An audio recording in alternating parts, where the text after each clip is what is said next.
இந்த விற்பனையாளர்கள் யார் அப்படின்னு பார்த்தீங்கன்னா இதே திராவிட கட்சிகள் தான். அவங்க பின்னணியில் இருந்து வரக்கூடியது தான் இந்த போதை வஸ்துக்கள். ரொம்ப தமிழ்நாட்டை ரொம்ப கஷ்டப்படுறாங்க மக்கள். பேசாம கலைச்சிருங்க தைரியமா. இதே ஒருவேளை பிரதமர் இந்திரா காந்தி இருந்தால் இந்த காரியத்தை செய்வாங்கன்னு நினைக்கிறேன். நிச்சயமா தைரியமா செய்திருப்பாங்க. அவங்க பயிட மாட்டாங்க. தைரியமா கவர்னர் ஆட்சியை கொண்டு வந்திருப்பாங்க.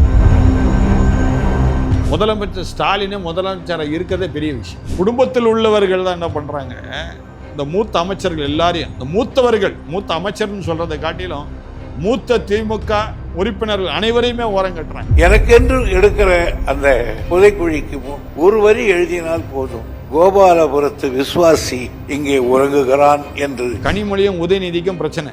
கனிமொழி என்ன பண்ணிட்டாங்க, அவங்களுக்கு ஒரு ஆசை வந்துடுச்சு. என்னடா நமக்கு பையன் மாதிரி இருக்கிறவன் அவன் முதலமைச்சர் ஆயிட்டான். எந்த கட்சி எனக்கு இலவச இது கொடுக்காம இருக்குதோ அந்த கட்சிக்கு நான் என்னுடைய வாக்குகளை கொடுப்பேன்னு என்னைக்கு இந்த மக்களுக்கு அந்த அறிவு வருகின்றதோ அமைதியை கொண்டு வருவேன் என்று சொல்லி சொல்ற ஒரு முதல் எலெக்ஷனுடைய வாக்குக்கு நான் மிக மிக வரவேற்கிறேன்.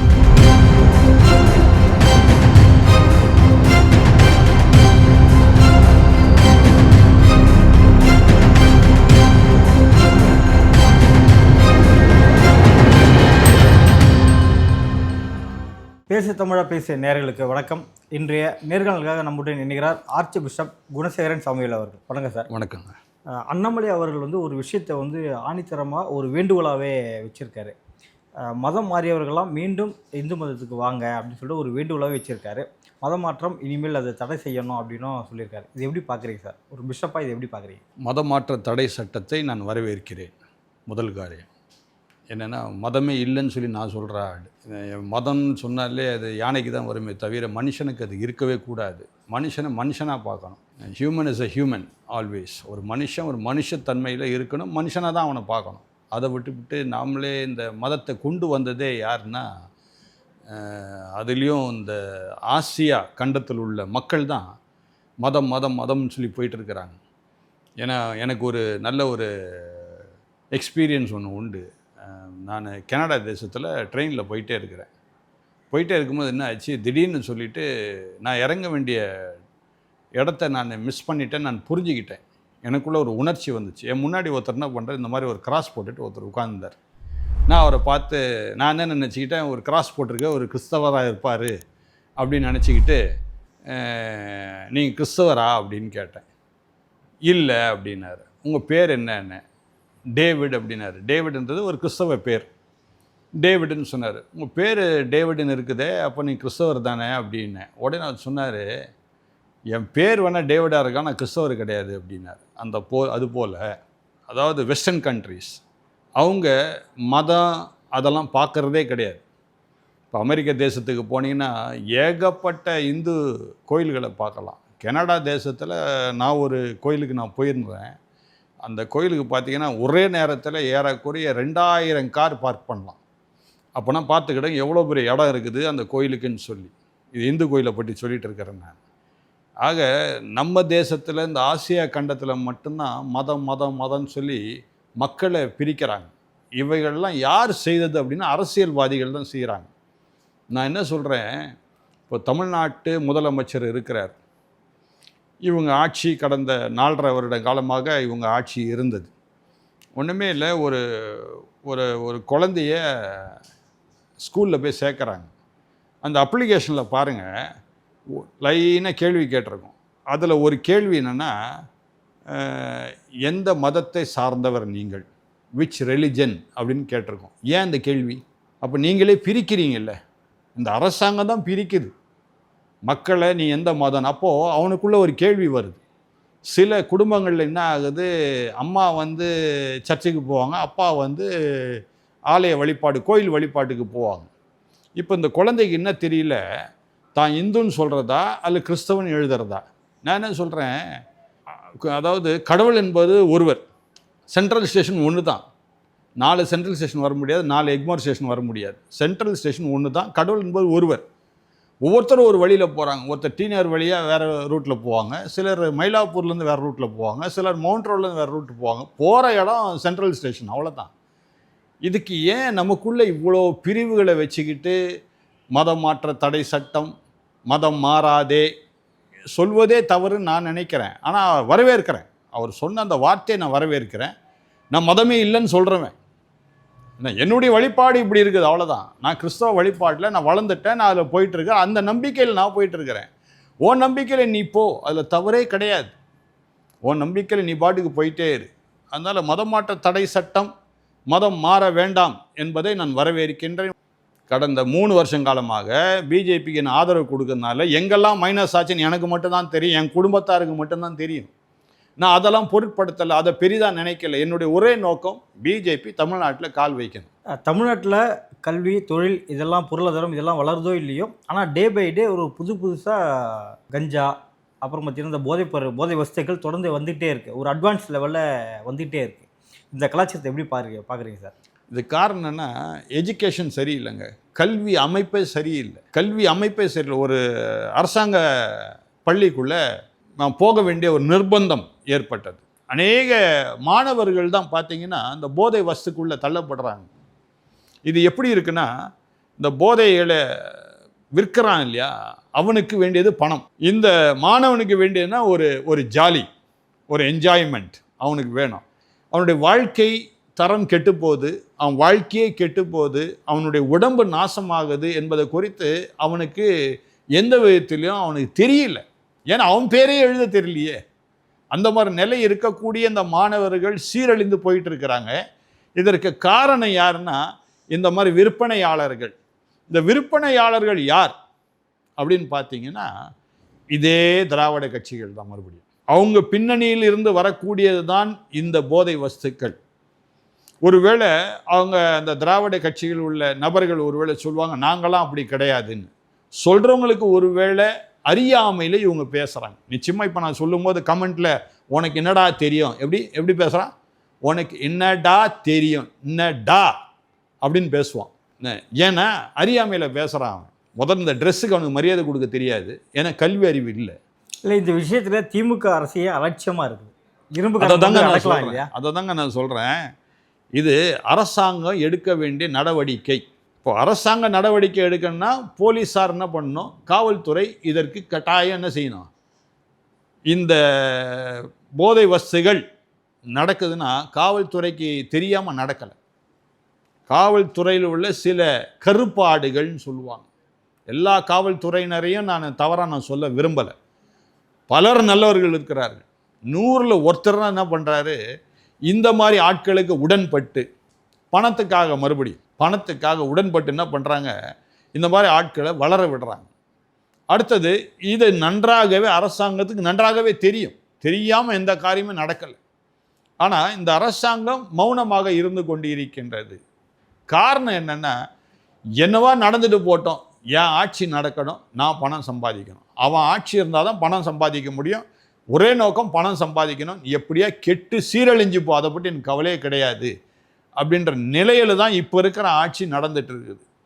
நான் அருமையான பிரதமர் மோடி அவர்கள்ட்ட ஒரு அருமையான வேண்டுகோளை நான் வைக்க விரும்புகிறேன். என்னென்னா, ரொம்ப தமிழ்நாட்டை ரொம்ப கஷ்டப்படுறாங்க மக்கள். பேசாமல் கலைச்சிருங்க தைரியமாக. ஏன் இன்னும் சும்மா இந்த ஆட்சியை வச்சுக்கிட்டு மக்கள் ஏன் கஷ்டப்பட்டுட்டு இருக்கணும்? இதே ஒருவேளை பிரதமர் இந்திரா காந்தி இருந்தால் இந்த காரியத்தை செய்வாங்கன்னு நினைக்கிறேன். நிச்சயமாக தைரியமாக செய்திருப்பாங்க. அவங்க பயப்பட மாட்டாங்க. தைரியமாக கவர்னர் ஆட்சியை கொண்டு வந்திருப்பாங்க, அல்லது பிரசிடென்ட் ஆட்சி கொண்டு வந்திருப்பாங்க. அந்த மாதிரி கொண்டு வந்துருங்க. மக்கள் நலமாக இருக்குன்னு நாங்கள் விரும்புகிறோம். எல்லாம் சீர்கெட்டு போயிருக்குது. அதனால் நல்ல காரியத்தை செய்தால் நல்லமாக இருக்கும்னு நான் நினைக்கிறேன். திமுகக்குள்ளே பார்த்திங்கன்னா முதல்வர் ஸ்டாலின் அவர்களுக்கும் பொதுச் செயலாளர் துரைமுருகன் அவர்களுக்கும் உள்ள ஒரு கோல்டு வார் போயிட்டுருக்கு அப்படின்ற மாதிரி தகவல்லாம் வந்துட்டுருக்கு. இது எப்படி பார்க்குறீங்க சார்? அவங்களுக்குள்ள என்ன பிரச்சனை போயிட்டுருக்கு? அது பார்த்தீங்கன்னா அண்ணா அறிவாலயத்தில் கனிமொழி அவர்களுக்கு ஒரு தனி அறையும் கொடுத்துருக்காங்க. ஸோ பொதுச் செயலாளராக அவரை கொண்டு வர போகிறாங்களா? அதாவது மூத்த அமைச்சர்கள், அதாவது மூத்த திராவிட முன்னேற்ற கழக உறுப்பினர்கள் யாராவதுக்கு ஏதாவது ஒரு நன்மையான காரியம் நடக்குதானா? இல்லவே இல்லை. காரணம் என்ன? முதல் காரியம், முதலமைச்சர் ஸ்டாலினே முதலமைச்சராக இருக்கிறதே பெரிய விஷயம். ஏன்னா மக்களுக்கு அவரை மட்டும்தான் தெரியும். காரணம், அவர் கருணாநிதியுடைய மகன். அந்த ஒரு காரணத்துக்காக அவர் அங்கே இருக்கிறார். ஒருவேளை அவர் கலைஞர் கருணாநிதியுடைய மகனாக இல்லாவிட்டால் இன்றைக்கி அவர் முதலமைச்சராக கிடையாது, அவரையும் ஓரம் கட்டியிருப்பாங்க. எனக்கு இன்னைக்கு முதலமைச்சர் அவர் கிடையாது, அவர் ஒரு பொம்மை மாதிரி உட்கார்ந்து இருக்கிறார். கையெழுத்த போடுன்றாங்க, போடுறாரு, அவ்வளோதான். அதுக்கு மேலே அவருக்கு என்ன நடக்குன்னு அவருக்கே தெரியாது. அவர் ஒன்றும் யாரையும் ஓரம் கட்டலை. அவரை ஆட்டி படைக்கிறது யாரு சார்? அவரை ஆட்டி படைக்க ஒரு குடும்பத்தினர் தான் அவர் ஆட்டி படைக்கிறாங்க. அவருக்கு பாவம், அவர் ரொம்ப நல்லவருங்க. மறுபடியும் நான் சொல்கிறேன், திரு ஸ்டாலின் அவர்கள் மிக மிக நல்லவர். நீங்கள் மறுபடியும் நான் நினைவுபடுத்த விரும்புகின்றேன். அதாவது திமுக ஆட்சி வந்த உடனே ஒரு 6 மாதம் காலம் பார்த்தீங்கன்னா ரொம்ப அருமையாக வேகமாக கிடுகிடுன்னு வேலைகள் நடந்தது. அதுக்கு பிற்பாடு பார்த்தீங்கன்னா அவர் கையில் ஒன்றுமே இல்லை, எல்லாம் ஆட்சி குடும்பத்துக்கு போயிடுச்சு, குடும்ப ஆட்சி ஆயிடுச்சு. இது அவருக்கு ஒன்றுமே தெரியாது. அதனால் திரு ஸ்டாலின் அவர்கள் யாரையும் ஓரம் கட்டலை. குடும்பத்தில் உள்ளவர்கள் தான் என்ன பண்ணுறாங்க, இந்த மூத்த அமைச்சர்கள் எல்லாரையும், இந்த மூத்த அமைச்சர்னு சொல்கிறதை காட்டிலும் மூத்த திமுக உறுப்பினர்கள் அனைவரையுமே ஓரம் கட்டுறாங்க. எங்கள் வீட்டு பக்கத்தில் நான் சொல்ல முடியும், அங்கே உள்ள வட்ட செயலாளர் எதுக்குமே அவரை கூப்பிடுறது கிடையாது, எதையும் செயல்பட விடுறதே கிடையாது. அவரை நான் கவனிச்சிட்டு தான் இருக்கிறேன் இதெல்லாம். ஆக மூத்தவங்க யாரையும் கிட்ட சேர்க்கறதே கிடையாது. காரணம் என்னென்னா, மூத்தவங்க கொஞ்சமாவது அவங்க கலைஞரோடு கூட இருந்தவங்க, அருமையான அண்ணாதுரையோடு கூட இருந்தவங்க, அருமையான எம்ஜிஆரோடு கூட இருந்தவங்க, நட்பில் இருந்தவங்க, அவர்களோடு கூட அரசியல் பண்ணவங்க, அவர்களுக்கு எப்படியாவது மக்களுக்கு ஏதாவது செய்யணுன்ற எண்ணம் கட்டாயம் இருக்கும், இல்லாமல் இருக்காது. ஏன்னா அவர்களிடத்துலேருந்து வந்தவங்க அவங்க. ஆனால் இப்போ இருக்கிற இந்த குடும்ப மக்கள் என்ன பண்ணுறாங்க, பணம் மட்டும்தான் முக்கியம். எங்கெல்லாம் பணத்தில் மோசடி செய்து எப்படியெல்லாம் பணத்தை சேர்த்து வைக்கலான்ற ஒரே ஒரு சிந்தனையில் தான் போயிட்டு இருக்கிறாங்களே தவிர, அதுக்கு தடையாக இருக்கிறது யாருன்னா இந்த மூத்த உறுப்பினர்கள். இவங்க எல்லாரையும் ஓரம் கட்டிட்டா பிரச்சனையே இல்லை பாருங்கள், யாரும் கேள்வி கேட்க முடியாது. அதனால தான் பாவம் அவருக்கு பொதுச் செயலாளர் அவர் துரைமுருகன் அப்படி நாம் தான் சொல்கிறோம். ஒரு பொதுச் செயலாளர் இருக்கக்கூடியவர் எந்த ஒரு காரியத்தையும் அவர் தான் வெளிப்படையாக சொல்லணும், மக்கள் முன்னாடியோ அல்லது பத்திரிகையாளர்கிட்டயோ அவர் தான் பேசுவாங்க. டாக்டர் கலைஞர் இருக்கும்போது அவர் அந்த பொதுச் செயலாளர் திரு அன்பழகன் அவங்க இருந்தாங்க. திரு அன்பழகன் தான் எல்லா அறிக்கையும் விடுவார். ஆனால் இப்போ பொதுச் செயலாளருக்கு வேலையே இல்லை பாவம். அவர் எங்கேயாவது மேடையில் ஏதாவது 2 வார்த்தையை விட்டு பாவம் வயசான காலத்தில் என்ன பேசணும்னு தெரியாமல் பேசிகிட்டு இருக்கிறாரு. நான் அவரெல்லாம் குறையாக சொல்ல மாட்டேன். ஆனால் அவருக்கு செயல்பட வேண்டிய விதத்தில் அவரை செயல்பட விட்டால் கட்டாயம் திமுக நிரந்தரமாக நிற்கும். இல்லைன்னா இப்போ போகிற போக்கை பார்த்தா கனிமொழியும் உதயநிதிக்கும் பிரச்சனை. இப்போ கனிமொழி என்ன பண்ணிட்டாங்க, அவங்களுக்கு ஒரு ஆசை வந்துடுச்சு, என்னடா நமக்கு பையன் மாதிரி இருக்கிறவன் அவன் வந்து முதலமைச்சர் ஆகிட்டா நாளைக்கு அவன் என்ன சொல்லுவான், நான் உனக்கு சீட்டு தருவேன், சீட் தர மாட்டேன்னு இவன் ஒரு முடிவு எடுப்பான். நாளைக்கு திமுக கட்சிக்கு அவன் தலைவர் ஆவான், இதெல்லாம் பிரச்சனை வரும்னு சொல்லி கனிமொழி இப்போ ஆரம்பிச்சிட்டாங்க. நம்ம வந்து பாராளுமன்றத்தில் இருக்கிறத விட சட்டமன்றத்தில் இருப்போம். அவங்களுக்கும் ஒரு ஆசை இருக்க தானே செய்யும். எப்படி இருந்தாலும் அவங்களும் கலைஞருடைய மகள். அப்போ மகளுக்கு ஒரு இது வராமல் பேரனுக்கு எப்படி அவ்வளோ சீக்கிரம் போகணுன்ற எண்ணம் கட்டாயம் இருக்க தான் செய்யும். அது தவறே கிடையாது அந்த எண்ணம் வர்றது. அதே மாதிரி இன்னொரு பக்கத்தில் பார்த்தீங்கன்னா மாறன் சகோதரர்கள் அவங்க சண்டை போட்டுட்டு இருக்கிறாங்க. ஆக ஒட்டு மொத்தமாக எல்லாருமே சேர்ந்து என்ன பண்ண போகிறாங்க, திமுகவை க்ளோஸ் பண்ணுவாங்க. முடிஞ்சு போச்சு கதை. திமுகவால் பறிபோன அமைதி, வளம், வளர்ச்சி, மாநில உரிமை அனைத்தையும் 2026 நான் வந்தால் நிறைவேற்றுவேன் அப்படின்னு சொல்லிட்டு தன்னோட முதல் வாக்குறுதி இதுவாகவே இருக்கட்டும் அப்படின்னு சொல்லிட்டு இபிஎஸ் அவர்கள் சொல்லியிருக்காரு. எப்படி பார்க்குறீங்க சார் இதை? நிச்சயமாக அவர் செய்வாருங்க. இபிஎஸ் அவர்கள் கொஞ்ச நாள் தான் ஆட்சி செய்தாலும் ரொம்ப நல்லா செய்தார். எலெக்ஷனுக்கு இன்னும் ஒரு 10 மாதம் இருக்குது, அதுக்கு முன்னாடி முதல் வாக்குறுதி தான் சொல்லிட்டாரு. அதை தாங்க வரவேற்கணும் நம்ம. அதாவது ஆனால் அமைதி, அதாவது தமிழ்நாட்டில் அமைதி வாக்குறுதி இலவசம் இல்லையா? இல்லை சார், இலவசம்லாம் வேண்டியது இல்லையே. அதாவது அமைதி வந்துடுச்சுன்னா இலவசம் வேண்டியது இல்லை. இதை தான் மக்களும் புரிஞ்சுக்கணும்.